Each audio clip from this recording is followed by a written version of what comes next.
전국의 신애들 수험생 여러분들 또 왔습니다. 한국사를 맛있게 만들어주는 은쌤이 또 왔습니다. 자, 오늘은 저와 함께 한국사 능력검증시험 개념 강좌 9강으로 들어갈 거고요. 그리고 우리는 고려의 건국과 국가 기틀 마련입니다. 시대가 바뀌었어요. 맞죠? 시대가 바뀌었는데 고려 시대 같은 경우도 사실 정치사가 가장 중요하고요. 그리고 전체로 봤을 때는 50문제 중에 출제가 좀 많이 될 때는 8문제, 9문제까지 출제가 됩니다. 그리고 좀 출제가 적게 됐을 때는 5문제 정도? 그래서 다른 시대와는 다르게 이게 문제 비율의 편차가 좀 큰 편이긴 해요. 그렇지만 나오는 것들은 딱 정해져 있습니다. 그래서 제 수업과 함께 한다면 그건 다 잡아드릴 거고요. 자, 그리고 또 시대를 바꿨잖아요. 시대를 바꾼 김에 저도 의상을 좀 한번 또 바꿔봤습니다. 좀 과감하게 바꿔봤어요. 칠판과 모라일체, 칠판과 어떻게 일심동체. 마치 이렇게 있으니까요. 그렇지 않나요? 기분이? 마치 이 칠판에 제 얼굴만 동동동동동동 떠다니면서 강의를 하는 것 같습니다. 맞죠? 자체 CG 효과예요. 자, 헛소리 그만하고 이제 바로 한번 들어가 보겠습니다. 우리가 지난 시간에 어디까지 봤었냐면 신라가 망하기 직전 신라 하대까지 봤어요. 맞죠? 그리고 여기는 고려의 통일 과정이에요. 자, 심화 같은 경우는 여기를 조금 디테일하게 아셔야 되는데 큰 틀에서는 순서 흐름만 잡으시면 돼요. 순서 흐름만. 그리고 여기는 기본적으로 출제율이 그렇게 높은 부분은 아니에요. 그래서 보통 뭐 한 5번 시험을 치면 한 번 정도 볼 수 있을까? 그렇게 생각하시면 되겠습니다. 그래도 우리는 잡아야 돼요. 잡을 수 있는 건 다 잡아야 됩니다. 자, 들어가서 지난 시간에 했던 거 복습이지만 여기는 연도를 외울 필요는 없어요. 전 단 한 번도 연도를 강조했던 거는 그 전에 그 노급? 이런 순서를 좀 잡아줄 때였고, 맞죠? 연도를 막 구체적으로 외우러 간 적은 없는데, 자, 지난 시간에 얘기를 했지만 후백제가 먼저 건국이 됐고요. 견훤에. 그리고 후고구려가 1년 후에 궁예의 후고구려가 오픈이 됐었습니다. 맞죠? 연도를 외우러 간 적은 없어요. 그냥 따닥 붙어있기 때문에 그래도 순서 앞뒤는 딱 가르셔야 됩니다. 맞죠? 그리고 나서 궁예. 나는 눈이 보이지 않지만 너의 마음이 보인다. 너 내 욕했지? 익? 그리고 너 어떻게 나쁜 마음 먹었지? 익? 그러면서 심지어 자기 부인 그리고 자기 아들들까지도 죽이는 이런 만행을 저지르면서 민심을 잃죠. 부하에게 결국 쫓겨납니다. 그리고 왕건이 그 자리를 메꾸죠. 그리고 고려가 오픈이 됐다라는 거. 순서대로 가시면 돼요. 그리고 발해가 멸망을 해요. 자, 그리고 발해 멸망 바로 다음에 공산전투가 벌어집니다. 당시 후삼국 시대는 영토는요. 후고구려가 가장 넓었고요. 군사력은 후백제 견훤이 가장 셌습니다. 자기 지지 기반이 군인이잖아요. 그래서 이 견훤이요. 신라로 쳐들어가요. 신라로 쳐들어갔는데 그때 왕이 누구냐면 여기는 경혜왕이에요.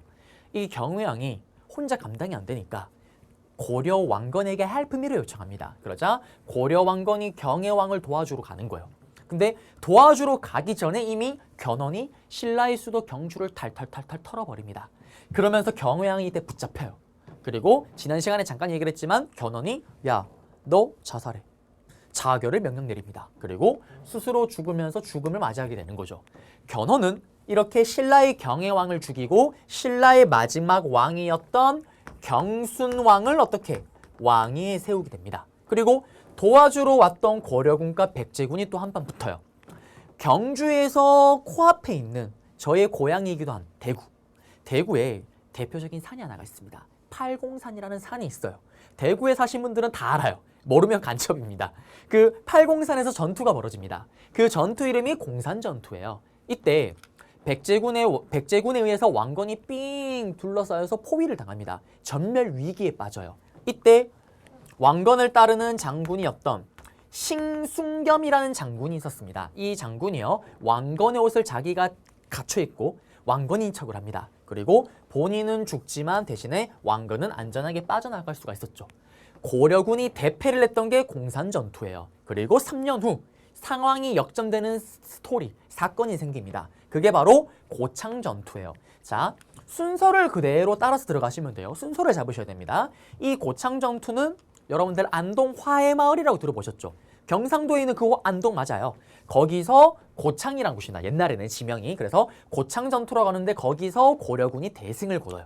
그리고 이 전쟁 승리 이후에 후백제에서 고려로 주도권이 넘어갑니다. 그리고 대강년이 기수하는데 이게 왜 따로 이렇게 빼놨냐면 발해가 멸망하고요. 좀 시간이 지나고 당연히 발해는 또 고구려를 계승했다라는 고려로 많이 흡수가 돼요. 그런데 가장 주축이 누구냐면 역시 왕족들이잖아요. 왕족이었던 대강령이 기순을 하면서 어떻게 보면 고려는 또 자기만의 정당성을 얻게 되고 위신을 높이게 되는 거죠. 그러한 상황 속에서 같은 해에 두 가지 큰 사건이 일어납니다. 견훤이요. 후백제가 있음에도 불구하고 자기가 세운 나라를 버리고 항복을 하는 사건이 생겨요. 무슨 말이냐면 견훤이 당시 막내 아들을 너무 사랑했던 거예요. 그 막내 아들을 넷째 아들 금강입니다. 이 넷째 아들을 다음 자기 후계자 왕으로 세우겠다고 선포를 한 거예요. 그러니 첫째 아들이 분노 폭발을 하겠죠. 첫째 아들이었던 신검이요. 어떻게 하냐면 자기 아버지를 감금시켜 버립니다. 무려 석 달 동안 감금을 시켜요. 그리고 겨우 도망쳐 나온 견훤이 어떻게 하냐. 왕건에게로 항복을 해버리는 거예요. 그걸 봤던 신라의 마지막 왕 경숭왕. 뭐지? 견훤이 항복을 했다. 무섭다. 너무나 무섭다. 나도 항복. 그냥 항복을 하면서 끝이 나버립니다. 그러면서 신라는 멸망을 하는 거예요. 그리고 신라의 이 경숭왕의 아들이었던 마이태자. 마이태자는 산으로 들어갔다라고 얘기를 하죠. 그리고 나서 어떻게 되냐. 이제 남은 거 후백제입니다. 후백제는 지금 신검이 있는 거예요. 견훤은 항복을 했잖아요. 그러면서 견훤은 자기가 세운 후백제를 고려에 들어가서 자기가 쌓은 이 후백제를 자기 손으로 부셔버리게 되는 겁니다. 고려에 가서 후백제를 멸망시키는 길라잡이가 되는 거예요. 그리고 1, 2천 전투에서 결국 후백제가 패하면서 사실상 거의 주도권이 넘어갑니다. 그리고 예전의 백제와 후백제의 공통점은 뭐냐면 예전에 백제가 멸망할 때 마지막 전투가 뭐였어요? 김유신이 무찔렀던 황산벌 전투에서 누굴 무찔렀나요? 계백이 500 결사대를 무찌르면서 백제가 사비성리 함락하고 끝이 났잖아요. 맞죠? 여기도 마찬가지입니다. 황산 전투 여기서 패하면서 결국 후백제는 멸망으로 갔다라는 거. 자, 여기는 시험에 나오면 뭘 물어본다? 자꾸 순서 흐름을 물어보는 거예요. 그래서 흐름만 잘 잡으시면 문제 푸는 데는 아무 어려움이 없습니다. 네, 그래서 여기 고려의 통일과정 잡아드렸고요. 그리고 우리는 고려의 지배계급의 변천을 볼 건데요. 자, 여기는 이렇게 따로 빼놓은 이유가 있어요. 시험에 잘 나오니까. 고려는 각 시기마다 중앙을 지배했던 집권 세력이 있어요. 이 집권 세력들마다 특징이 있습니다. 그 특징을 잡아야 돼요. 예를 들면 문벌귀족 둥 던져놓고 다음에서 설명하고 있는 정치 세력에 대한 설명으로 옳은 것을 했을 때 문벌귀족의 특징을 찾아야 되는 거예요. 무신, 권문세족, 심진사대부도 마찬가지입니다. 그 다음에 또 어떻게 나오냐. 무신 집권기 때 상황을 던져놔요. 다음 같은 시기 때 볼 수 있는 사건으로 옳은 것을 했을 때 무신 집권기 때 터졌던 사건들을 찾으면 정답. 문벌 귀족 때나 이때 있었던 사건들이 여기에 오답으로 들어가는 거예요. 걸러내야 됩니다. 맞죠? 이런 식으로 각 시기마다 집권 세력이 어떻게 권력을 유지했고 그리고 그들이 집권했던 시기 때 어떤 사건이 있었는지를 여러분들이 정확하게 잡아야지만 완벽하게 문제를 풀 수 있다는 거. 네, 요거 잠깐 프리콜로 잡아드렸던 거고요. 그리고 이제 요건 지도죠. 뭐 후백제면 순서가 있는 거고. 그리고 나서 이제 왕들로 한번 들어가 보겠습니다. 자, 고려는요. 시험에 나오는 왕은 딱 4명의 왕이 있어요. 그 중에 오늘 3명의 왕을 다 잡을 겁니다. 빅4입니다. 빅4. 바로 태조 왕건, 그리고 광종, 그리고 성종, 그리고 누구? 공민왕이 되겠습니다. 이 4명의 왕이 여러분들이 회차를 거듭할 때마다 빙글빙글 돌아가면서 문제은행식으로 출제가 된다라고 보시면 돼요. 그래서 왕들 요 빅4는 무조건 잡으셔야 되는 거고 태조 왕건부터 해서 그러면 시작해 보겠습니다. 자, 옆으로 가볼게요. 자, 그러면 태조 왕건이 됐으니까요. 맞죠? 또 태조 왕건이 되어줘야죠. 그래요. 또 한번 또 써줘야 됩니다. 자, 어떻게 좀 어울리나요? 문제는 있어요. 어떤 문제가 있냐면 제가 이런 걸 많이 뒤집어 쓰다 보니 느낀 게 왕이나 귀족들은 잘 어울리지가 않습니다. 맞죠? 오랑캐를 하거나 아니면 약간 농민들, 약간 좀 밑에 하층민들 딱 하면 그렇게 귀신같이 어울릴 수가 없어요. 자, 믿기 힘들겠지만 이거 지금 예전에 히트쳤던 사극 박보검이 나왔던 구름이 벗어난 달인가요? 맞죠? 거기 나왔던 이 쓴 거랑 똑같은 재질입니다. 그래요. 똑같은 재질이면 얼굴 재질이 다를 뿐이에요. 자, 그러면 이제 태조 왕건부터 한번 들어가 볼게요. 자, 태조 왕건의 업적을 정리를 한번 하셔야 되는데요. 태조 왕건은 1대 왕입니다.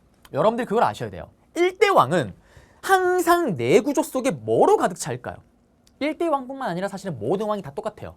모든 왕의 내구조 속에는 한능검이 끝나는 그날까지 아셔야 됩니다. 왕권 강화로 꽉 차 있다라는 거. 왕의 권력을 강화시키기 위해선 모든 걸 다 하는 게 왕입니다. 특히 1대 왕이었던 태조 왕건 더 심한 거예요. 그러면 왕의 힘이 강화되려면 누구를 밟아야 될까요? 나에게 대드는 애들, 귀족들을 밟으면 왕의 힘이 강해지는 거예요. 그러면 태조 왕건은 누구를 밟아야 될까요? 태조 왕건 스스로가 예전에 신라하대 때 무슨 출신이에요? 호족 출신이잖아요. 자기가 예전에 부한 족속인 호족입니다. 그러면 자기가 힘이 강해지려면 누굴 밟아야 된다? 호족을 밟아야 되는 거예요. 근데 문제가 있어요. 어떤 문제? 호족을 너무 밟기만 밟으면 어떻게 될까요? 그 중에 제일 잘 나가는 사람입니다. 들고 일어나요. 반란이 일어납니다. 그렇다고 너무 우쭈쭈 달래주게 되면 어떻게 될까요? 기어오릅니다. 맞죠? 그래서 뭐가 필요하냐? 혹시 여러분들 연애를 좀 해보셨나요?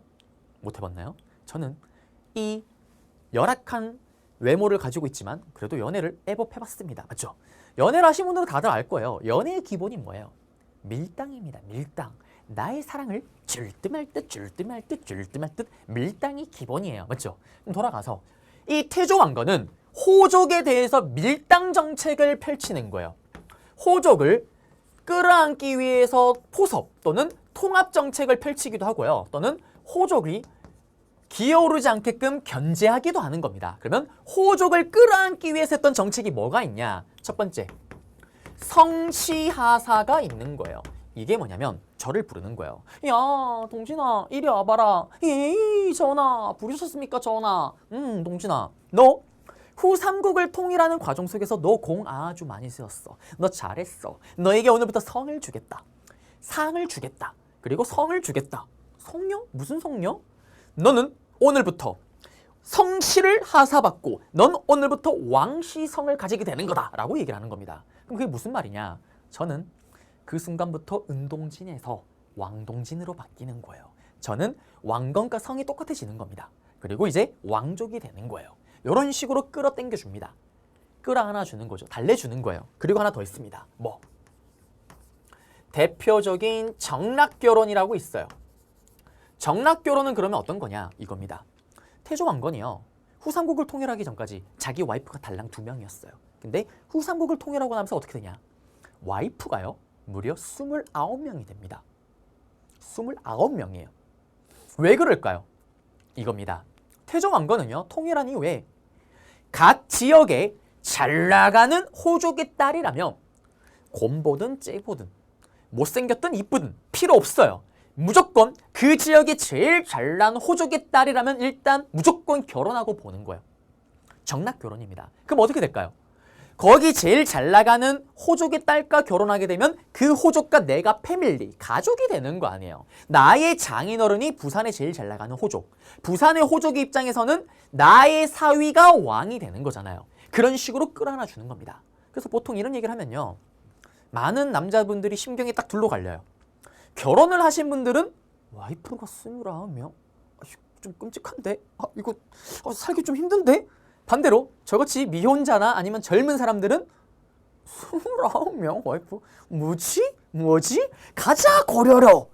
약간 차이가 있습니다. 맞죠? 그럼 돌아가서 또 어떤 스토리가 있었냐면 왕건이요. 자기 부인이 너무 많다 보니까 길을 가다가 열 몇 번째 부인을 만났대요. 부인인 걸 모릅니다. 야, 뭐지? 나 지금인데? 누구지? 하하하 이런 어이없는 스토리가 벌어져요. 그럴만 또 하죠. 2월달 같으면은 자칫 잘못하면 하루에 한 명씩 만나도 다 만나지를 못합니다. 그렇죠? 그게 바로 정락결혼이다라는 거.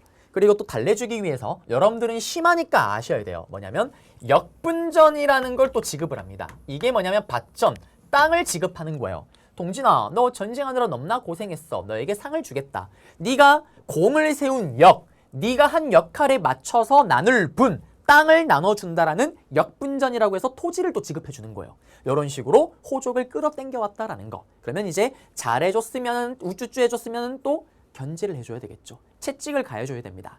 견제 정책으로 뭐가 나오냐? 바로 사심간이라는 제도를 만드는 거예요. 이게 뭐냐면 선생님의 고향이 어디입니까? 대구죠. 그러면 대구를 사사롭게 심판하고 관리할 수 있는 권리를 얻는 거예요. 사심간 제도가. 사사롭게 심판하고 관리할 수 있는 권리를 얻는 겁니다. 왕건이 또 저를 부르는 거예요. 야, 왕동진. 예이, 전하. 동진아, 너 고향이 어디라고 했지? 저 고향 대구요. 대구. 그래? 그러면 너는 오늘부터 대구의 사신관을 맡으라고 얘기를 하는 거예요. 그 순간 저는 대구를 사사롭게 심판하고 관리할 수 있는 권리를 얻습니다. 에듀윌 유료 회원만의 특별한 서비스.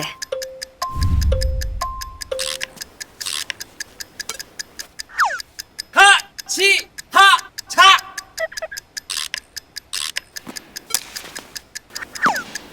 같이 하자. 정답! 같이 하자 친구야. 에듀윌 유료 회원.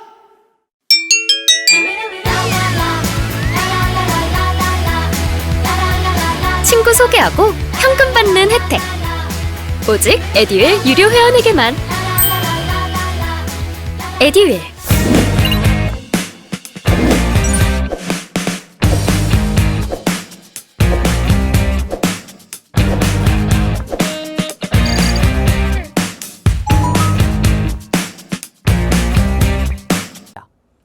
그러면 여러분들은 센스가 있는 분들은 이런 의문점이 생길 거예요. 선생님, 동진이는 원래부터 대구에 제일 잘 나가는 호족이잖아요. 근데 대구를 지 멋대로 할 수가 있다? 오히려 호족의 힘을 강화시켜주는 거 아닙니까? 라고 얘기를 할 수가 있습니다. 자, 예를 들어서 대구에서 반란이 일어났대요. 그러면 왕동진이가 거기에 가담을 할까요? 안 할까요? 가담을 하지 않습니다. 왜? 저 왕동진이에요. 저 이제 왕건과 가족입니다. 저 그리고 이제 대구에 안 살아요. 근거지는 대구긴 하지만 사는 곳은 이제 수도 개경입니다. 개경. 맞죠? 그런데 만에 하나 대구에서 어떤 아까처럼 사건이 터졌다. 반란이 터졌다. 왕동진이 가담을 하지 않더라도 모든 책임은 대구의 사신관 왕동진이 다 뒤집어 쓰는 거예요. 그러면 어떻게 될까요? 제 홈그라운드잖아요. 개경에 살면서 알아서 제가 관리를 하는 겁니다. 야, 대구에 무슨 일 없지? 있으면 당장 연락해.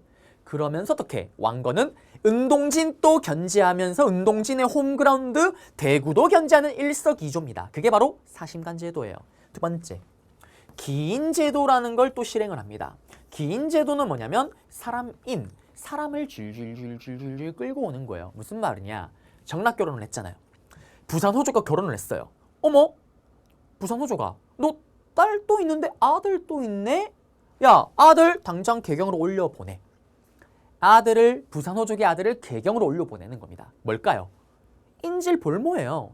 부산 호족이 말 안 들으면 어떡할까요? 지금은 뗄래뽕을 하겠고 이 당시 때는 편지를 쓰겠죠. 야, 부산 호조가 네 아들 내 옆에 있다. 너 내 말 안 듣니? 죽여버린다 네 아들. 압박용 견제용입니다. 인질볼모제도. 이거와 비슷한 게 통일신라 시대 때 있었죠. 뭐 수리수리 마수리 상수리 제도가 레벨업 진화에서 나온 게 바로 이 기인제도라고 보시면 됩니다. 그래서 태조왕건의 업적인 문제가 나올 때 보통 사심관제도, 기인제도, 정락결혼, 성시하사 이런 것들이 제시문 박스에 들어가요. 다음 자료와 관련된 왕의 업적으로 옳은 것을 했을 때 나머지를 찾으면 정답입니다. 뒤에 조금 더 쓰는 것까지 합쳐서요. 자, 그리고 태조왕건은 나라 이름이 고려잖아요. 왜 고려입니까? 간단하죠. 고구려를 계승했기 때문에. 맞죠? 고구려 계승의식을 표방했습니다. 그래서 고구려 계승의식을 보여주기 위해서는 뭘 해야 될까요? 고구려 땅을 찾으러 가야 될 거 아니에요. 그래서 북으로 진출하는 북진 정책을 전개했어요. 그러면서 북으로 진출하기 위해서 또 뭘 강조를 했냐? 수도 개경보다 조금 위쪽에 있는 서경, 지금으로 치면 평양입니다. 평양. 서경을 중시 여겼고 이 서경을 바로 북진 정책의 군사 기지로 삼습니다.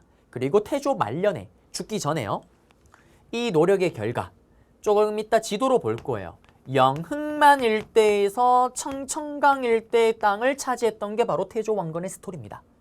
그리고 이렇게 해서 이제 왕권을 강화시키니까 뭘 할까요? 이제 우리의 영원한 호구, 백성들에게 신경을 쓰기 시작을 하는 거예요. 그러면서 태조 왕건은 우리는 신라와는 달라요. 우리 고려는 엄청 백성을 위한 나라예요. 뭘 할까요? 제일 좋은 거, 인기 끄는 거. 세금을 깎아버리는 거예요. 세금을 신라 때보다 디스카운트를 시켜줍니다. 그리고 요거 하나는 심하라도 기억을 심하니까 여러분들은 아셔야 돼요. 자, 고려는 고구려를 계승했는데 예전에 기억나세요? 고구려의 고국천왕, 왠지 모르게 이름부터 고구려 택했었던 그 고국천왕이 했던 제도가 있었잖아요. 시험에 나온다고 했었던 을파소의 건의를 받아들였던 진대법. 진짜 큰맘 먹고 베푸는 거. 농사가 망하면 국가가 쌀을 빌려주고 그 다음에 이자를 쳐서 받는 거. 이게 이때 와서 왕건 때 이름만 바뀌어요. 검은색 창고라 그래서 흑창이라는 형태로 이름을 바꿨다라는 거 끝났습니다. 그리고 이제 태조 왕건으로 잘 나오는 게 뭐가 있냐면 이게 있어요. 죽으려고 뜩 봤는데 이런 29명의 와이프로부터 15명의 왕자, 9명의 공주가 있는 거예요. 특히 15명의 왕자. 하나같이 멍청해 보여. 답답하다. 죽으려니 너무나 불안하다. 그러면서 어떻게? 나의 멍청한 아들들아, 나는 니들에게 많은 거 바라지 않는다. 이것만큼만 지켜주면 안 되겠니? 라고 얘기를 합니다. 자, 1대 왕이니까 가능한 거예요. 1대 왕이니까 후대 왕들, 그리고 당장 자기 자식들에게 뭘 남기냐? 가훈을 훈훈하게 요약을 했다라는 훈요 10조를 남깁니다. 가훈을 10개로 요약했다는 훈훈한 훈요 10조를 남겼던 게 바로 태조 왕건이에요. 후대들에게 자손들에게 남깁니다. 여러분들도 집에 가훈이 있잖아요. 저희 집 가훈은 거짓말을 하지 말자라는 거예요. 저희 아버지가 만든 거. 여러분들도 집집마다 있을 거 아니야. 아버지가 보통 만듭니다. 1대 왕 태조 왕건이 고려의 가훈 요약을 했던 훈요 10조를 남겼다라는 거. 자, 그리고 부하들, 신하들에게도 글을 남겨요. 1대 왕이니까. 신하들아, 나 니들에게 많은 거 바라지 않는다. 제발 정치를 할 때만큼은 경계를 지켜주면 안 되겠니? 이 경계를 넘어오면 너 왕에 대한 도전이야. 죽여버린다. 그리고 또 제발 100명의 관료들아, 계백묘서입니다. 100명의 관료들아, 제발 정치를 할 때만큼은 경계를 좀 지켜주면 안 되겠니? 이거 넘어오면 왕에 대한 도전이야. 너 죽여버린다. 신하들에게 남기기도 했습니다. 이게 태조 왕건의 업적이다라는 거. 그래서 이러한 내용들이 나오면은 태조 왕건을 그냥 찾으면 정답이죠. 네, 다 지우고 PPT로 가서 중요한 거 별표 쳐드릴게요. 다시 여기 보시면 혼인정책, 사성정책, 역분전, 사신강, 기인제도 다 중요합니다. 호족통합정책. 쉽게 나올 때는 이거 다 주고 물어봐요. 다 주고 다음 관련된 거. 태조 왕건의 호족통합정책 찾으면 정답이고요. 그 다음 여기 보시면 고구려 계승의식, 서경을 중시했고 또 거란과는 사이가 나쁩니다. 얘기를 했었잖아요. 어디서 고구려를 계승한 발해를 멸망시킨 주제. 거란은 그래서 친해지려고 태조 왕건이나 고려 애들에게 막 낙타를 선물로 주기도 해요. 친해지려 보려고. 그래서 어떻게? 고려에서는 어디서 발해를 멸망시킨 주제. 낙타를 다리에 묶어버리고 굶겨 죽여버립니다. 그러면서 거란과는 사이가 계속 나빠지는 거고요. 그리고 조세 깎아주는 거고. 흑창이 있었고요. 그 다음에 훈요 10조 정계 계백 요서 중요하다라고 얘기를 했습니다. 그렇죠? 그리고 여기 보시면 이게 사진 자료로 들어가는 거예요. 북한에서 발견된 태조 왕건의 동상입니다. 요거 사진에 던져놓고 제시문에 태조 왕건의 업적 몇 개 주게해줘. 그리고 나서 다음 자료와 관련된 왕의 업적을 옳은 것을 했을 때 여러분들이 왕건 찾으면 정답이고요. 그 다음에 이거는 말년에 차지했다는 그거예요. 북진 정책의 결과 영흥망 청천강 일대의 땅을 차지합니다. 여기를 빗금 치고요. 여기를 가라고 두는 거예요. 가의 영토를 수복하였던 왕의 업적을 옳은 것을 했을 때 여러분들이 왕건의 업적을 찾으면 정답입니다. 끝났어요. 그리고 이거는 보시면 사심으로 임명, 사심관, 기인이라 하였다. 기인제도, 사람을 질질질 끌고 오는 거. 요거 주고 왕건 업적 찾으면 또 정답입니다. 그리고 해종 정종인데 해종이 2대 왕, 정종이 3대 왕이에요. 중요한 거 없습니다. 근데 여러분들은 이때 왕위 쟁탈전이 벌어졌다는 건 아셔야 돼요. 이게 또 무슨 말이냐면 자, 태조 왕건은 지금 29명의 와이프로부터 15명의 왕자를 얻었어요. 태조 왕건이 살아있을 때는 문제가 없는데 그가 죽고 나니까 어떻게 될까요? 그 15명의 왕자의 외할아버지가 다 누구예요? 각 지역에 제일 잘 나가는 호족이잖아요. 당연히 자기 외손자가 왕에 오르길 바라겠죠. 그러면서 뒤에서 푸시 힘을 밀어주면서 왕위 쟁탈전이 벌어집니다. 보세요. 2대 왕 때 반란이 일어나고요. 3대 왕 종종은 의문의 죽음을 당하기도 합니다. 이런 혼란기가 일어나는 거예요. 그래서 이거를 배경으로 나온 드라마가 있었어요. 물론 폭망을 했었습니다. 제가 좋아하는 아이유와 그리고 이준기가 나왔던 달의 연인이라는 드라마가 있었어요. 거기 보면 잘생긴 왕자들이 막 우르르 나옵니다. 그 배경이 요 배경인 거예요. 자, 그리고 넘어가서 이제 광종입니다. 광종은 시험에 나오는 왕이에요. 판수를 잡아야 돼요. 자, 광종을 가시게 되면 광종은 지금 4대 왕입니다. 해종, 정종 다 태조 왕건의 아들이고요. 4대 왕 광종도 태조 왕건의 아들이에요. 그러면 광종이 왕위에 올랐을 때 여러분들이 상식선으로 왕의 힘이 강할까요? 약할까요? 왕의 힘이 거지 깽깽이 같습니다. Why? 앞에서 지금 의문의 피살을 당하거나 아니면은 지금 반란이 막 일어나고 있잖아요. 그래서 실제로 광종의 기록을 보게 되면 이런 기록이 있어요. 광종이 왕위에 오르고 나서 7년, 8년 동안 하는 일이 하나도 없다라고 얘기를 합니다. 그럼 뭐만 하냐? 숨만 쉬어요. 숨만 쉽니다. 뭘 하냐? 전하, 국방부 장관의 은동진을 앉혀야 됩니다. 도장 찍어주는 기계예요. 그냥 해달라는 거 다 해줍니다. 그랬던 광종이 어느 날 갑자기 야, 신하들아, 나 할 말이 있어. 다 모여봐. 라고 얘기를 하는 거예요. 여러분들로 치면은 7년, 8년 가까이 알고 지내던 친구가 말을 한마디도 안 하고 있다가 갑자기 뜬금없이 친구들아, 나 할 말 있어. 다 모여봐봐. 어떤 일이 벌어질까요? 가야 돼요. 너무너무 궁금합니다. 가야 돼요. 다 모이는 거예요. 그때 광종이 무슨 얘기를 하냐? 야, 신하들아, 내가 니들의 왕인데 그래도 니들 호족들에게 내가 왕으로서 월급 정도는 좀 줘야 되지 않겠니? 그러려면 내가 좀 돈이 있어야 될 것 같은데 나 이거 하나만 하면 안 될까라고 얘기를 합니다. 그게 뭐냐? 신하들아, 나 노비안건법이라는 거 하나 하면 안 될까? 요거 하나만 해줘 라고 얘기를 합니다. 이거는 어려운 단어가 아니에요. 끊으면 돼요. 노비를 안전하게 검사하는 법이에요. 노비안건법은 노비를 안전하게 검사하는 법입니다. 그럼 이게 또 무슨 말이냐? 왕동진이가요, 왕건을 도와서 후삼국을 통일하는 과정 속에서 후백제를 치러 갔을 때 그 후백제 땅을 점령하면서 거기에 있는 농민을 내가 내 임의대로 나의 노비로 만들어버리는 거예요. 그리고 신라를 쳐들어갔을 때는 신라에 있던 농민들을 어떻게 내가 내 멋대로 나의 노비로 만들어버립니다. 그러면 원래는 그전엔 농민이잖아요. 여러분들 아시죠? 농민은 국가를 위해서 세 가지 의무가 있잖아요. 농사지은 일부분, 특산품, 군사훈련, 하하하 또는 국가공사에 동원될 의무. 근데 노비가 되는 순간 어떻게 되는 거예요? 사람이 아니라고 얘기를 했잖아요. 동물이에요, 동물. 동물이 무슨 세금을 냅니까? 그러면 어떻게? 원래는 농민이라서 국가에 세금을 내고 국가의 백성으로서 의무를 해야 되는 애들이 이렇게 후삼국 통일 과정 속에서 불법적으로 노비가 돼버린 거예요. 그러면 그렇게 불법적으로 노비가 된 애들은 뭐가 되냐? 평상시에는 은동진과 같은 호족의 경제력이에요. 그런 노비들이. 또 만약에 왕동진이나 이런 지방에 잘 나가는 호족들이 반란을 일으켰을 때는 그러한 노비들이 싹 다 군사력이 되는 겁니다. 그래서 이거 하겠다라고 얘기를 한 거예요. 그러자 호족들이 그래, 8년 동안 우리 해달라는 거 다 해줬는데 요거 하나 통과시켜주자. 오케이, 콜. 통과가 됩니다. 그러면서 어떻게? 후삼국 통일 과정 속에서 불법적으로 노비가 된 애들을 다 검사를 해서 다시 일반 농민으로 돌린 거예요. 그러면 그 결과 어떤 결과가 나올까요? 먼저 앞에 얘기했지만 호족의 힘은 약화가 되겠죠. 그 다음에 또 이거의 결과, 노비라서 동물이라서 세금을 안 내던 사람들이 국가에 세금을 내잖아요. 이거의 결과 중요한 거, 국가 재정이 늘어났다. 국가 재정이 확충되었다. 맞죠? 시험에 나오면 어떻게 나오냐? 노비안건법 제시문에 던잖아요. 사료로. 다음과 같은 정책, 제도를 하였던 왕의 업적으로 오른 것을 했을 때 과거제 찾으면 정답이에요.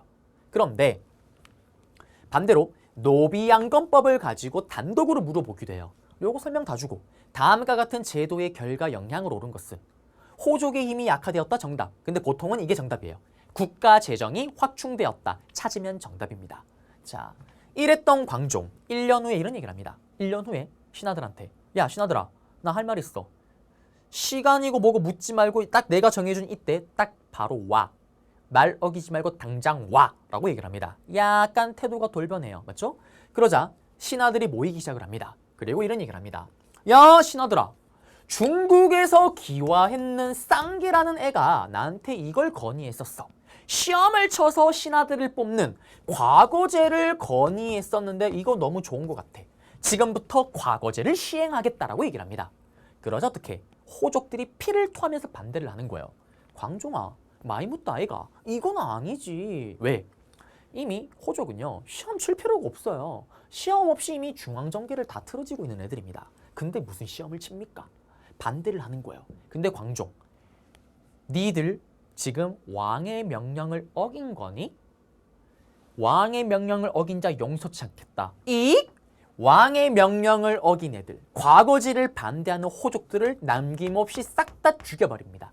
이거를 역사에서는 뭐라고 얘기를 하냐면 피해 숙청기라고 얘기를 해요. 광종이 사실은 다 계획을 하고 있었던 거예요. 노비양건법으로 호족의 힘을 약화시키고 돈을 많이 벌었잖아요. 이 돈을 가지고 자기 호위 부대를 꾸립니다. 그리고 과거제를 시행한다고 했을 때 당연히 반대를 예상을 했겠죠. 반대하자마자 다 죽여버리는 거예요. 실제로 기록을 보게 되면 태조 왕건을 도왔던 1등 공신, 개국 공신 32명 중에 한 2명 빼고 다 죽어버려요. 그리고 워낙 감옥에 많이 넣다 보니까 감옥소의 자리가 부족하다라는 기록까지 남아 있습니다. 그게 바로 광종 때예요. 자, 이걸 바탕으로 폭발적으로 왕의 힘을 강화시켰던 게 바로 광종이다라는 거. 그러면 이 광종은 이걸 바탕으로 독자적인 연호를 사용합니다. 그 독자적인 연호가 뭐냐? 바로 나는 노비였던 애들을 백성으로 돌려놨어요. 빛이 나고 덕이 있는 남자 광덕. 그리고 나는 과거제에 반대하는 신하들 다 죽여버렸어요. 나 사이코패스 미쳤죠요. 무섭죠. 나 중풍 걸렸죠요. 물론 그 중풍은 아니지만요. 준풍. 이 독자적 연호를 사용합니다. 에듀윌 유료 회원만의 남다른 서비스.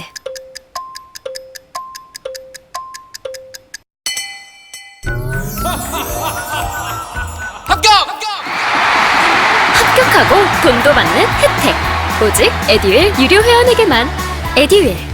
무료 합격!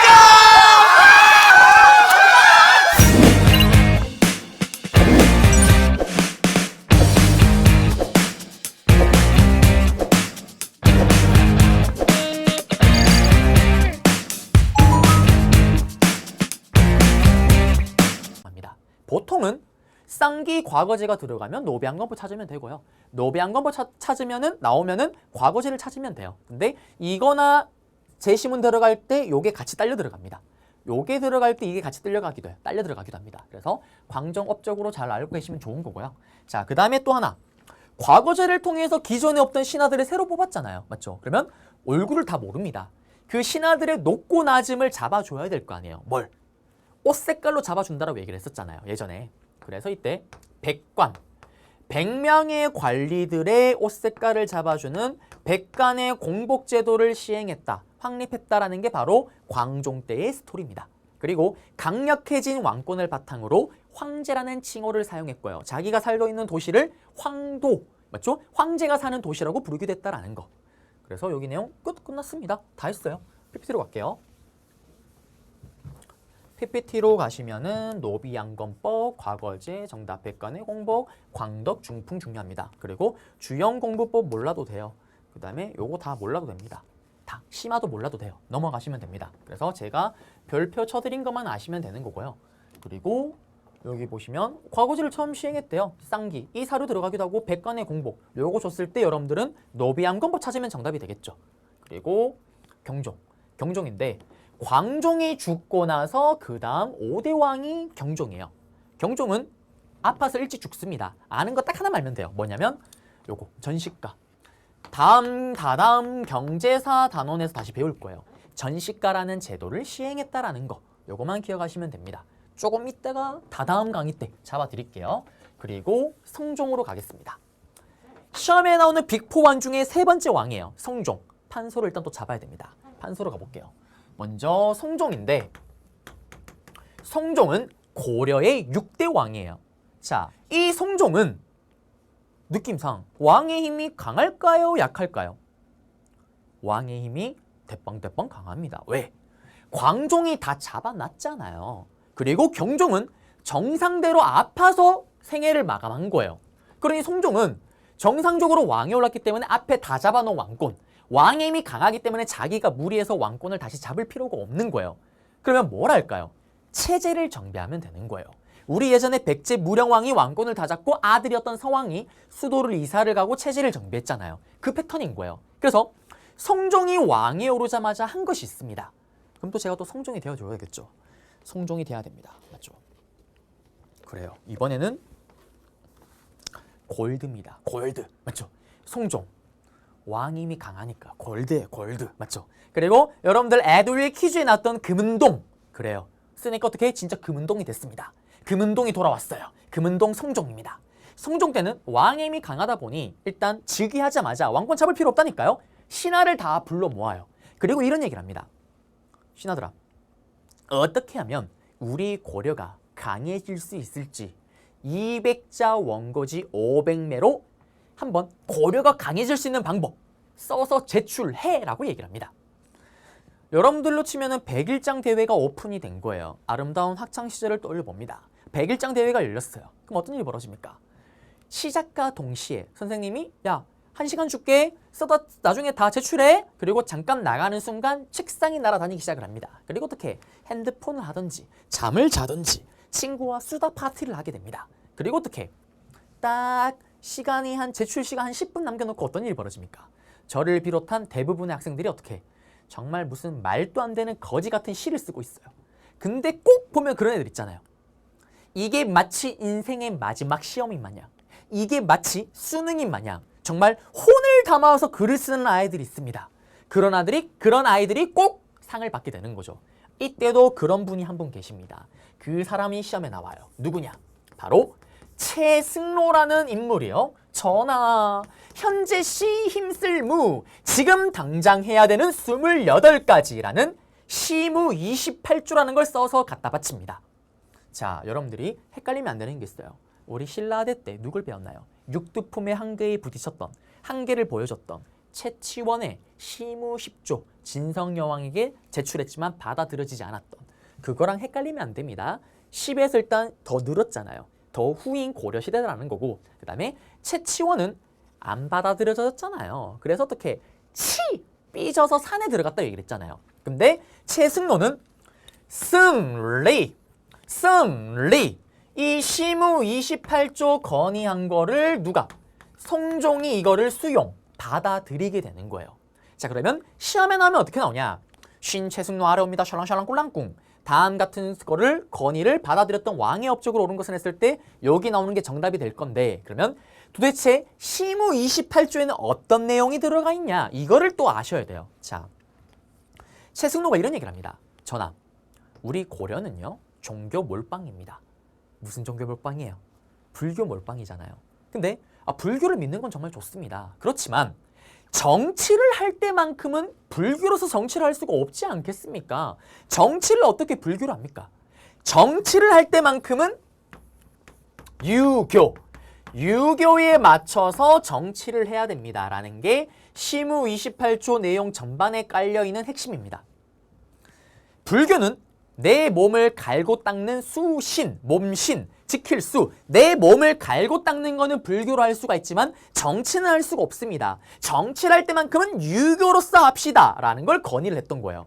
이거를 받아들였던 게 성종입니다. 그러면 이걸 받아들이면서 어떻게 하냐? 자, 유교 정치의 핵심 키워드는 제가 앞에 강의에서 뭐라고 얘기를 했어요? 충과 효라고 얘기를 했잖아요. 충성하라, 충성하라, 충성하라, 충성하라. 누구에게? 이스킹, 왕에게로 충성하라. 이미 광종이 다 해놨어요. 필요가 없습니다. 그러면 뭘 해야 되냐? 효를 해야 되는 거예요. 임금은 만백성의 어버이다. 여러분들은 부모님에게 효도를, 여러분들 부모님은 외할아버지, 외할머니 또는 할아버지, 할머니에게 효도를, 맞죠? 그리고 모든 사람이 효도를 다해야 되는 최고 꼭대기엔 누가 있다? 이스킹, 왕이 있는 겁니다. 임금은 만백성의 어버이다. 그리고 만백성의 어버인 임금은 유교에 맞췄을 때 나의 아들, 나의 동생인 백성들을 잘 토닥토닥 해줄 필요가 있는 거예요. 효에 맞는 정치를 하는 게 바로 성종입니다. 뭘 하냐? 고려시대 최초로 지방간을 파견했던 게 바로 성종입니다. 그런데 왕이 임명한 이 지방간을요, 모든 지역에 파견하면 참 좋을 거예요. 그렇지만 한계가 있습니다. 왜? 얘한테 월급도 줘야 돼요. 맞죠? 그 다음에 얘랑 나랑 연락할 수 있는 연락망도 필요해요.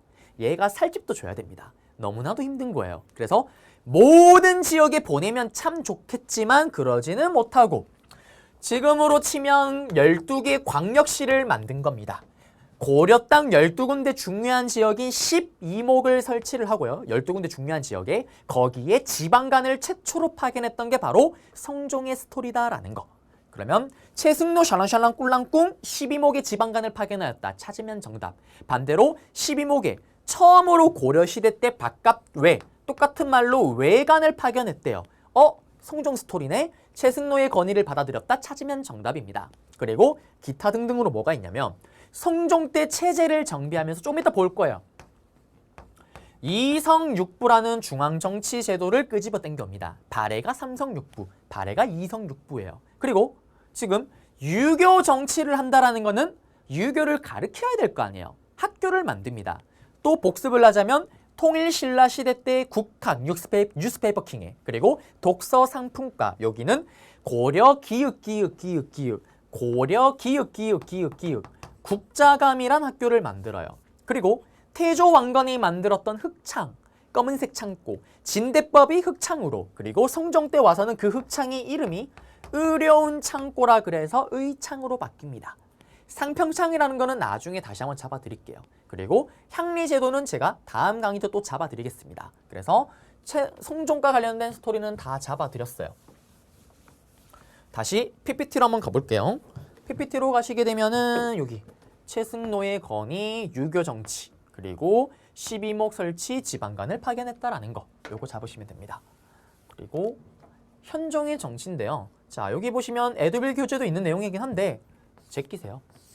최근 10회분 동안 나온 적이 없습니다. 그리고 여기 내용까지는 정답으로 형태로 문제가 들어가진 않을 거예요. 그래서 모르셔도 무방합니다. 넘어가시고요. 물론 이런 내용들은 따로따로 정리를 하긴 할 거예요. 근데 지금 일단 넘어가시면 되는 거고 이제 중앙정치제도로 한번 들어가 보겠습니다. 시험에 나오면 어떻게 나오냐면 여기 있는 걸 몇 개 물어보는 게 딱 정해져 있긴 해요. 그걸 물어볼 건데 자, 중앙정치제도가 어떻게 고려는 형성이 되었고 운영이 되었냐 요걸 물어볼 겁니다. 판소로 잡아볼게요.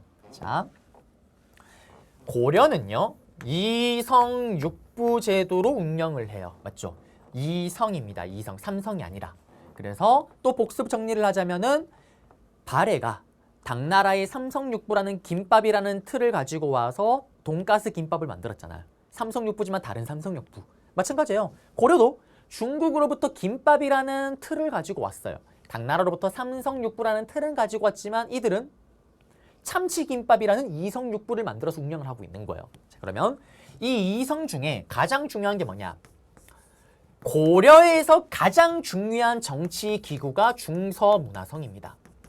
여기서 모든 정책을 다 만드는 거예요. 고려 최고의 정치 기구입니다. 그리고 이 중서문화성에서 가장 높은 사람이 누구냐면 문화시중이라는 사람이 제일 높은 사람이에요. 그래서 여러분들이 고려시대 사극을 보게 되면 악당, 빌런은 항상 높은 사람이고 힘이 세야 되잖아요. 항상 문화시중이에요. 문화시중 누구누구라고 외치고 다닙니다. 그리고 시험에 어렵게 나오면 캐릭터가 나와요. 문화시중이 어쩌고 저쩌고 얘기를 하고 있어요. 다음 같은 나라의 경제 상황으로 오른 것은 또는 다음 나라에 대한 설명으로 오른 것은 고려시대 얘기를 하고 있는 거잖아요. 맞죠? 그리고 이 중서문화성이라는 부서 안에서 이 품 이상의 높은 사람을 뭐라고 부르냐? 재능 있는 시나 재신이라고 부릅니다. 그리고 2품 이하의 3품부터죠. 3품 이하부터는 뭐라고 부르냐면 이런 낭패가 있나 낭사, 이런 낭패가 있나 낭사라는 직책을 가진 이름을 가진 신하가 있었다라는 거. 요거 잠깐 킵해놓고요. 내려갑니다. 그리고 2성, 중서문화성 다음에 시험에 안 나와요. 상서성이라는 부서가 있습니다. 그리고 여기에는 6개 부서 6부가 있어요. 그래서 이성육부입니다. 자, 중서문화성에서 예를 들면 국방정책을 만들어내요. 그러면은 그 국방정책을 상서성으로 넘기는 거예요. 그렇게 하라고. 그러면 이 삼성성은 6개 부서 중에 국방을 담당하는 부서가 있어요. 시험에 안 나와요. 예를 들면 병부라는 부서가 있습니다. 병사를 담당하는 부서예요. 그러면 여기다 이렇게 넘기는 거예요. 그러면 병부가 그 역할 그대로 하는 거예요. 맞죠? 이런 식으로 돌아갑니다. 여기는 시험에 안 나오고요. 그 다음에 또 고려에는 어떤 부서가 있었냐? 국가를 위해서 중추적인 역할을 한다라는 중추원이 있습니다. 국가를 위해서 중추적인 역할을 한다라는 중추원이 있는 거예요. 이 중추원도 마찬가지예요. 중추원도 2품 이상의 높은 신하를 뭐라고 부르냐면 중추적인 역할에서 중추적인 역할을 한다. 추밀이라는 아저씨가 있어요. 추밀이라는 아저씨가 있습니다. 이 아저씨는 시험에 나와요. 그리고 2품 이하, 3품 이하로 보시면 되겠죠. 그러면 삼품 이하부터는 뭐라고 부르냐? 바로 승선이라고 불러요. 얘들은 시험에 나오진 않습니다. 지금으로 치면 청와대 비서실로 보시면 되고요. 추밀은 군사기밀을 담당하는 부서입니다. 담당하는 사람이죠. 부서이자 사람. 그리고 중서문화성, 상서성, 중추원 있고요. 또 뭐가 있냐면 시험에 뭐가 나오냐면 이 어사대가 나와요. 자, 이 어사대라는 관직을 딱 직책 부서를 봤을 때 여러분들은 어떤 느낌이 들어요? 왠지 모르게 하나가 떠오르지 않나요? 본능적으로 암행어사 박문수가 떠오릅니다. 맞죠? 암행어사 박문수. 우리 암행어사, 그 어사의 어사가 맞아요. 그러면 암행어사가 하는 일이 뭐예요? 은동진이 국가 세금을 1,000만 원 삥땅 쳤대요. 관리인 은동진이가. 그러면 그걸 잡아다가 왕에게 일러 바치는 거예요. 관리들의 비리를 잡는 겁니다. 그 다음에 또 뭘 하냐? 동진이가요, 절대 그럴 리가 없겠지만 불법 야동을 보고 있는 거예요. 풍속을 더럽히고 있습니다. 일러 바치는 거예요. 선생님이 절대 그럴 리 없겠지만 불법 도박을 하고 있는 거예요. 또 풍속을 더럽힙니다. 일러 바치는 거예요. 어사대에서 잡아다가. 그러면 이 어사대는 관리들의 비리도 잡으면서 관리들의 비리를 감찰하고 또 뭘 합니까? 바로 풍속을 교화시키는 역할을 했던 게 바로 어사대예요. 그리고 또 뭐가 있냐? 삼사라는 부서가 있습니다. 고려시대 3사와 조선시대 3사를 구분했는데 조선시대는 나중에 다시 한번 설명해 드릴 거고요. 여기서 3사는 세금을 받은 거를 계산하는 세금 계산 기구예요. 그게 바로 3사입니다. 자, 이제 시험에 나오는 게 뭐냐? 여기 있는 이 어사대와 여기에 있는 이런 낭패가 있나 이 낭사.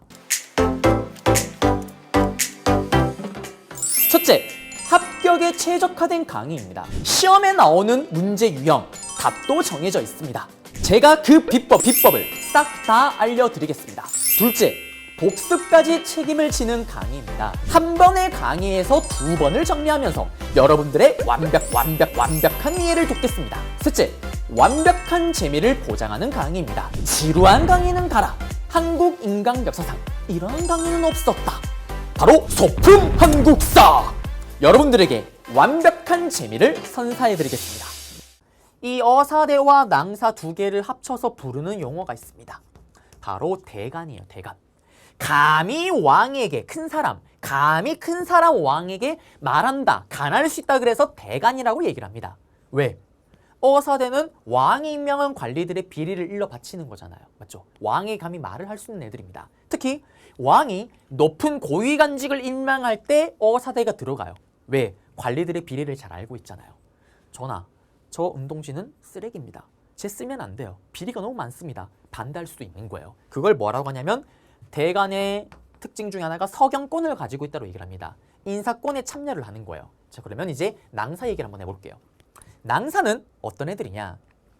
여러분들의 소속돼 있는 회사의 사장님이나 또는 여러분들의 대학교 총장님이나 또는 여러분들 고등학교, 중학교 교장 선생님이 갑자기 발표를 하는 거예요. 긴급 발표. 친하는 사원, 학생 여러분들. 우리 회사와 우리 학교는 여러분들의 건강을 뽐내기 위해서 이 추운 한겨울에 반팔 티셔츠와 반바지를 입고 등교하라는 걸 명령을 내립니다. 라고 얘기를 한 거예요. 영한데 반바지에 반바지 다 입고 다니래요. 여러분들이 어떻게 차분하고 침착하게 사장님의 얼굴과 또 총장님과 교장 선생님의 얼굴을 이렇게 보고 있는 거예요. 뭐지? 개그인가? 개그가 아닌데? 진지한데? 어떡하지? 그럼 어떤 일이 벌어질까요? 혹시나 불이익을 당할까봐 일단 차를 타고 갈 때는 패딩을 입고 등교를 합니다. 그리고 어떻게 차에서 딱 내리는 순간 패딩을 집어 던져버리고 어떻게 반팔과 반바지를 입고 교문을 들어가는 거예요. 맞죠? 근데 그때 여러분들 친구 중에 만약에 낭사가 있다. 갑자기 등장을 합니다. 야, 교장아, 춥다. 사장님, 춥다. 감기 걸린다. 건강 뽐뿌 같은 소리하고 앉았네. 너나 입어라. 너나 반바지 반팔 입어라. 나는 못 입는다. 감히 왕이 명령을 반박할 수가 있잖아요. 이들은 감히 크게 간할 수 있는 대간 중에 한 명이고요. 그걸 뭐라고 얘기를 하냐면 간쟁 기능을 가진다고 합니다. 왕에게 간하고 투쟁, 싸울 수도 있는 거예요. 또 왕이 정말 아까처럼 바보 같은 명령을 내리면 싸우지도 않습니다. 그대로 봉인해서 그대로 돌려줘요. 그거를 봉박이라고 얘기를 합니다. 네. 그래서 어사대와 낭사로 한 문제 나올 수 있는 거고요. 그리고 여기 고려 중앙 정치로 시험에 제일 잘 나오는 건 하나예요. 뭐냐면 도병마사와 식목도감입니다. 자, 그러면 도병마사와 식목도감 이야기를 한번 해볼게요. 도병마사와 식목도감은 오로지 고려에만 있었던 고려만의 독자적인 기구입니다. 그리고 도병마사와 식목도감을 통해서 아하, 고려는 귀족 정치를 했구나라는 걸 또 알 수가 있는 거예요. 그러면 이게 뭔지를 봐야 되겠죠. 자, 도병마사는 뭐 하는 기구냐? 병사와 말마, 병사와 말을 부리는 기구예요. 뭘까요? 오랑캐나 왜구가 쳐들어왔다. 그러면 만들어졌던 국방회의 기구인 거예요. 국방회의 기구. 여기는 그러면 이런 중요한 전쟁이 터졌을 때 국방회의를 할 때 누가 들어갈까요? 그게 시험에 나옵니다. 누가 들어갈까요? 자, 오늘날 북한이 갑자기 쳐들어왔대요. 그러면 당연히 우리나라에 있는 별들님들, 스타들이 모여서 어떻게 빨리 회의를 할 거예요. 방어를 어떻게 하고 공격을 어떻게 하고, 맞죠? 그런 엄청난 회의를 할 때 설마 이등병이 거기 들어갈까요? 병장, 상병이 거기 들어갈까요? 들어가기는 뭘 들어갑니까? 마찬가지예요. 그런 중요한 국방상 회의를 할 때 누가 들어갈까요? 중서문화성의 2품 이상의 제일 높은 재능 있는 신하, 제신이 이 회의에 참석을 하는 거예요. 또 중추적인 역할을 했다는 곳에 중추원의 2품 이상의 높은 사람, 추추, 추밀이 이 도병마사, 식목도감 회의에 들어가는 겁니다. 그래서 우리가 지금 또 좋아하는 것처럼 앞머리를 따는 거. 제신과 추밀, 이 앞머리를 따서 이 회의를 뭐라고 부르냐? 바로 제신과 추밀이 참석한다 그래서 제추회의라고도 부른다라는 거. 그러면 이 도병마사는 어떻게 하셔야 되냐? 제시문에 고려의 임시회의 기구래요. 왜? 오랑캐들이나 왜구가 자주 쳐들어오는 게 아니잖아요. 그들이 쳐들어올 때 만들어지는 임시회의 기구래요. 제신과 추밀이 참석을 한대요. 고려의 독자적인 회의 기구래요. 도병마사 찾으면 정답이에요. 오답으로 조선시대 정치기구나 여기 있는 것들이 들어가면 걸러내면 됩니다. 맞죠? 그 다음에 이 도병마사는 제가 다음 강의 때 얘기를 하겠지만 시간이 흘러서 권문세족이 이 도병마사 이름을 바꿔요. 도평의사사로. 그리고 항상 있는 상설기구로 만듭니다. 권력을 독점하기 위한 기구로 만드는 거예요. 그리고 이름 또 도평의사사에서 또 똑같은 말로 도당이라고 부르기도 해요. 그거는 뒤에 가서 또 잡아드릴게요. 지금은 일단 임시회의 기구입니다. 도병마사는. 그리고 내려가서 식목도감. 요 도감이란 단어가 뭐냐면 임시회의 기구라는 의미를 가지고 있는 거예요. 격식과 목차를 짜는 임시회의 기구라는 거예요. 무슨 말이냐? 갑자기 왕이 생애를 마감했대요. 제사 지내야 될 거 아니에요. 그 제사 순서 짜는 거. 또는 외국에서 높은 분이 온대요. 사신으로. 그거 접대 어떻게 할 건지. 왕제가 태어났대요. 파티 어떻게 할 건지. 지금으로 치면 트럼프 미국 대통령이 우리나라를 방문한대요. 그러면 어떻게 방문 일정이나 아니면은 어떻게 관광 코스를 하고 이런 거 다 짜야 될 거 아니에요. 설마 그거를 9급 공무원, 7급 공무원이 짤까요? 고위 공무원이 짜야 될 거 아니에요. 똑같아요. 그러면 그런 국가적인 큰 행사나, 맞죠? 큰 사건을 회의할 때 누가 들어갈까요? 똑같아요. 제일 중요한 부서였던 중서문화성의 2품 이상의 높은 신하, 재능 있는 신하 제신, 중추적인 역할을 했다라는 중추원의 또 2품 이상의 높은 신하 추밀 둘이 들어가는 겁니다. 이것도 똑같이 제추회의인 거예요. 맞죠? 그러면 시험에 나면 임시회의 기구래요. 고려의 독자적인 회의 기구래요. 제신과 추밀이 들어간대요. 그런데 국방상 얘기가 아니라 뭐 다른 뭐 중요한 걸 짠대요. 뭐 예를 들면 학교를 만드는데 학교의 인원을 어떻게 하고, 또는 외교 사실은 어떻게 맞이하고, 식목도감 찾으면 정답이에요. 근데 보통은 도병마사를 정답으로 나오게끔 문제를 만듭니다. 네, 그래서 여기 내용 다 잡아드렸어요. 그리고 이제 어디로 가냐? 이거로 가볼게요. 지방행정제도입니다. 지방행정제도는 시험에 나오면 어떻게 나오냐? 요거를 그냥 통째로 던져버려요. 문제. 다음과 같은 지도와 같은 시기에 볼 수 있는 지방행정제도에 대한 내용으로 옳은 것은 고려의 지방행정제도를 물어보는 겁니다. 요 지도를 주고요. 수도가 개경이니까 고려시대 내용 찾으면 돼요. 자, 그러면 고려의 지방행정제도는 어떻게 구성이 되어 있었나? 요거를 한번 보겠습니다. 자, 보시면요. 했던 거 복습해 볼게요. 최승로의 건의를 받아들였던 성종 때 12목을 설치를 하고 처음으로 지방간을 파견했어요. 맞죠? 그리고 시간이 흘러 현종 때 와서 지방행정구역이었던 이 12목을요. 4도호부 8목이라는 형태로 12개긴 하잖아요. 맞죠? 요렇게 바꿉니다. 그리고 현종 때 또 와서 지금 시험 문제 나오는 형태인 바로 지방행정구역을 5도 양계라는 형태로 행정구역을 딱 나눠서 개편을 하는 거예요. 그러면 이 5도 양계는 도대체 뭘 얘기를 하는 거냐? 끊어야 돼요. 끊어야 돼요. 자, 고려는 수도였던 개경을 중심으로 인근 일대를 경기라고 얘기를 합니다. 그리고 경기 외의 나머지 지역을 5도 양계로 나눈 거예요. 5개 도. 그러면 이 5도는 일반 행정구역인 거예요. 일반 행정구역. 그 다음에 양계는 뭘까요? 양계는 양쪽 경계 지역입니다. 북쪽에는 북계가 있고요. 동쪽에는 동계가 있는 거예요. 그러면 저기 북계는 뭘까요? 북쪽에 거란족, 여진족이 오는 걸 막기 위해 오랑캐를 막기 위한 군사 경계 지역, 군사 특수행정구역입니다. 동계는 일본 애들이 오는 걸 막기 위한 군사 특별행정기구예요. 그러면 이 양계는 어떤 거예요? 여기는 일반 행정구역이라면 양계는 군사행정구역입니다. 맞죠? 그래서 이 고려라는 나라는 5도 양계로 이원적 행정체제를 가졌다라는 거. 요게 고려의 또 특징이죠. 자, 그리고 이제 파고 들어가 보겠습니다. 5도가 있으면 각각 5도 지역에 파견했던 고려의 관리가 있을 거 아니에요. 그 관리 이름이 뭐냐? 백성들이 편안한지 안 한지를 관찰한다라는 안찰사를 여기서 파견을 합니다. 그리고요, 이 안찰사가 파견했다라면 양계 지역에도 수도에서 누군가 관리를 파견해야 될 거 아니에요. 그때 파견했던 사람이 누구냐? 바로 병사와 말을 부린다라는 병마사를 동계와 북계 지역에 파견을 하는 거예요. 자, 그리고 5도로 다시 가서, 자, 5도가 경상남도, 전라남도라면 그 5도 안에 무슨 시, 무슨 동, 무슨 구가 있을 거 아니에요. 그것처럼 5도 안에 뭐가 있었냐? 고려는 매인군, 주군, 매인현, 주현이 있었습니다. 그리고 이 주군, 주현에는 고려가 지방간을 파견했었어요. 여기까지는. 이게 지금 무슨 구라고 생각하시면 돼요.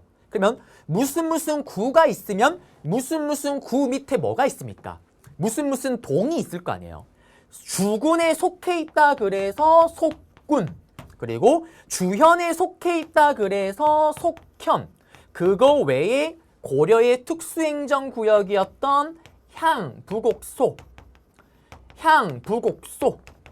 향부곡소라는 특수행정구역이 있습니다. 요거는 다음 강의 때 다시 한번 잡아 드릴게요.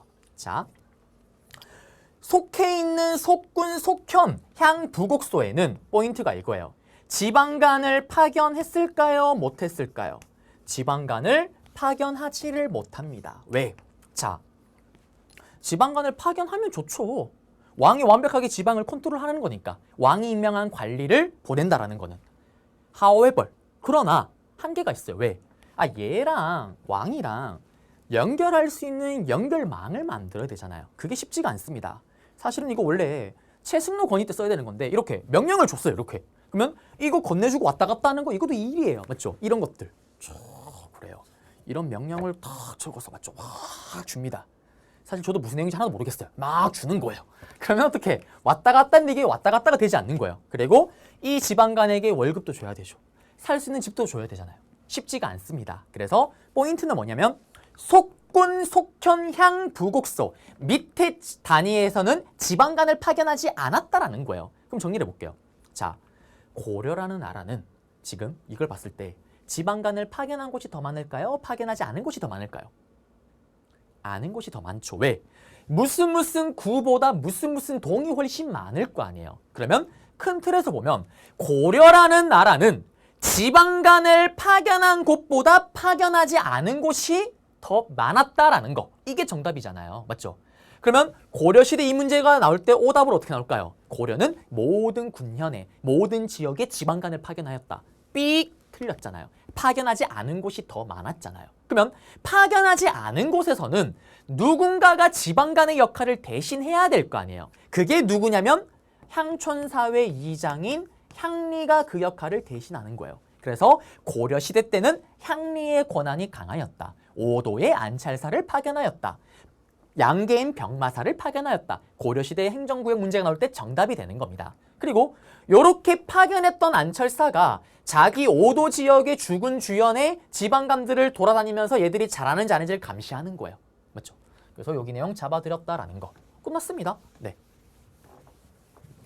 끝났고요. 그리고 넘어가서 여기 군사제도인데, 자, 요거는 뭐 정답이 잘 되진 않는데 2군6기가 고려다라는 건 아셔야 돼요. 정리를 하자면 통일신라 시대 때 뉴스페퍼 킹, 신문왕 때는 구서당 10정, 여기는 2군6기 맞죠? 물론 2군6기는 자체는 기본적으로 수도 근처입니다. 그리고 지방군, 여기는 어디냐면 주영군은 경기와 오도에 보냈던 군대고요. 주진군은 주요 진지, 양계 지역에 주둔시켰던 군대입니다. 뭐 크게 중요하진 않습니다. 그 다음에 광군, 몰라도 돼요. 선지로 한번 들어가긴 하는데 정답이 되진 않습니다. 광군은 기억나세요? 3대 왕이었던 정종 때 거란을 무찌르기 위해서 만든 군대예요. 별무반은 삼별초는 다 다음 시간 다시 배울 거고요. 넘어가겠습니다. 그리고 관리임용 제도인데요. 자, 고려의 큰 특징만 아시면 돼요. 지금 보시게 되면 문과가 있습니다. 그리고 잡과 승과가 있는데, 자, 문과에 보시면 재술과, 논술 시험이에요. 유학경전 얼마나 잘 알고 있냐. 맞죠? 그 다음에 여기 명경과, 이거는 유학경전을 밝을 명 얼마나 잘 알고 있냐. 유학경전 독해시험이에요. 독해시험. 여기서 합격을 하면 문관이 되는 겁니다. 그리고 또 사실 제가 준비한 게 있어요. 이게 아까 광종 때 얘기를 했어야 되는 건데, 썼어야 되는 건데 제가 너무 강의에 집중을 하다 보니 최승로도 지나가 버리고요. 광종도 지나가 버렸어요. 이게 뭘까요? 그래요. 광종 때 쌍기의 건의를 받아서 우리가 과거제를 했잖아요. 그래요. 제가 중국에서 구매한 과거제 패키지입니다. 과거제 선물 세트예요. 요거 들고 어떻게 시험 치는 겁니다. 그게 바로 문과고요. 그 다음에 또 하나가 뭐가 있었냐면 잡과가 있어요. 잡스러운 과거입니다. 예를 들면 의사가 되는 의관시험, 그 다음에 통역관이 되는 역관시험 뽑는 거, 그 다음에 그림을 그리는 하원, 이런 것들이 다 잡과인 거예요. 여기서 뽑히면 기술관이 됩니다. 그 다음에 승과. 자, 요게 고려의 특징이에요. 봐요. 고려는 지금 무과가 없어요. 무과가 없습니다. 여러분들이 잘 아는 이순신 장군님, 무과를 통해서 군인이 되고 장군이 됐잖아요. 맞죠? 고려는 없어요. 선생님, 고려는 그러면 군인을 어떻게 뽑아요?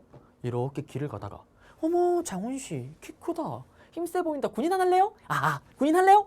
군인 시킵니다. 그 다음에 추성훈과 김동연 파이터를 만났어요. 어머, 파이터 근육 짱짱맹, 근육 대빵 크다, 힘세 보여요, 군인 안 할래요? 군인 시켜버립니다. 그게 고려시대예요. 그래서 고려시대 문제가 나올 때 문과의 시험 뭐 이런 과거제 내용이 나오는데 무과가 있었다? 오답입니다. 그건 조선 얘기잖아요. 그 다음에 음서는 다음 시간에 잡아드릴게요. 그리고 학교입니다. 했죠 이거.